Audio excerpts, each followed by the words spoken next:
Okay, guys, going to go to Ask Scruff because I've seen there's a question come in. So flick this over, drop it down into Ask Scruff. Okay, so it's quite a big one. So I'll have to break it down into pieces. So happy morning to you, Fossil. Right. You watch the oil trade and it's raised a couple of questions. Having established a box of pain with a stop loss at the bottom, if the price moves into the box of pain, I assume you'd kill it without letting it hit the stop. It's certainly in my mind.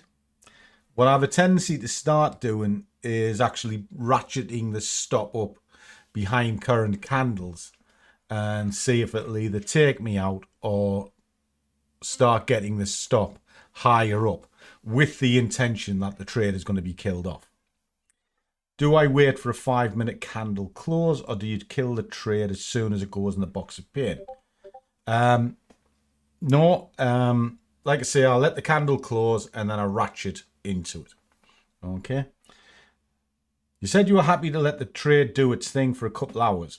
If the second hourly candle close, the trade is still meandering around, would you cut the trade whether it's net positive or not? Or wait for it to become net positive because all the oppositions? Right, okay, I'll come back to that bit because that needs a bit of explanation. And if at the top of the hour you were looking at the hourly segment reversing, but the 15 and 5 was still in line with the original direction, would you wait before killing the trade or just kill it? Okay, and then lastly, if the hourly candle closes, gives a neutral bias reading, would you hold the trade 15 minutes?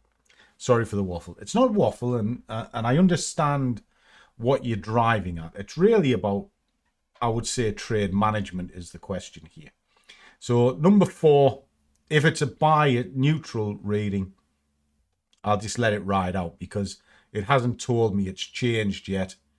It's just one of those things. But we'll go back to the other two segments. So where was I up to? All right. We'll start at number 2. So you said you were happy to let a trade do its thing for a couple hours. If the second handle closes and meanders around, would I cut the trade, positive or not? Right. It really depends on the mood. I work on a power of 3. An hour to get in, an hour to give profit, and an hour to get out. So it's roughly about 3 hours.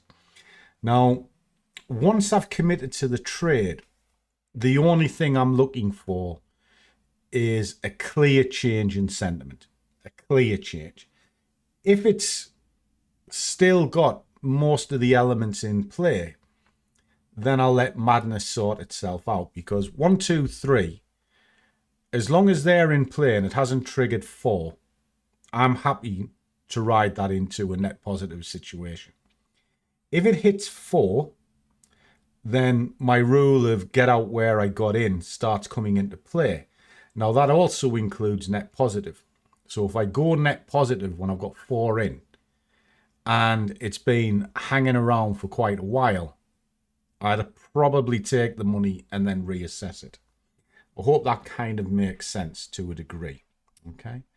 And then number 3, if you're at the top of the hourly candle and you're looking for the hourly sentinel reversing, but the 15 and 5 was still in line with the original direction, would you wait before killing the trade or just kill it? Right, that's again comes back to ratcheting. What I'd be looking for in that situation is if the lower time frames, like your 5-minute for argument's sake, is still going in the direction that I want it to go, but the overall direction has changed, what I would do is I would ratchet in behind, say, a 15-minute candle. So I might see it on the 5, but I would certainly wouldn't be ratcheting on 5. So I always ratchet on a 15 or an hour. Pull the stop in behind it and then let the trading gods decide. And it'll pull up and you just move it up on each 15-minute close. And what will happen is it's either you're going to get taken out, but at least it hasn't ran to full stop, or it'll become a point where it goes, you've got the stop to a net positive situation where you can't lose any money. And then I'll just leave the stop at that point and let the trade play on. Now, a lot of the time, you don't really need to get into these situations if you do all of the homework first. Because if you've got your main directions and your targets correct, you can be in and out within the hour. But if it goes past the hour, you're then starting to look at it with fresh eyes. And those fresh eyes are, what would I do at this hour? Well, if you said you're going to sell it and you're in a buying situation, then just look to be out. And if you're in it and you're in two minds whether to pull the plug, the easiest thing is just pull the stop underneath the candle and ratchet it.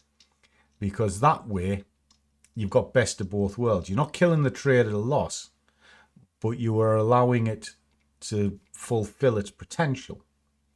Now, if you just kill it, it's the same as entering a market straight away. You've got nowhere to go. The job's done. So if you enter a market 100%, bang, that's it. You're in. If you press kill, that's it. You're out.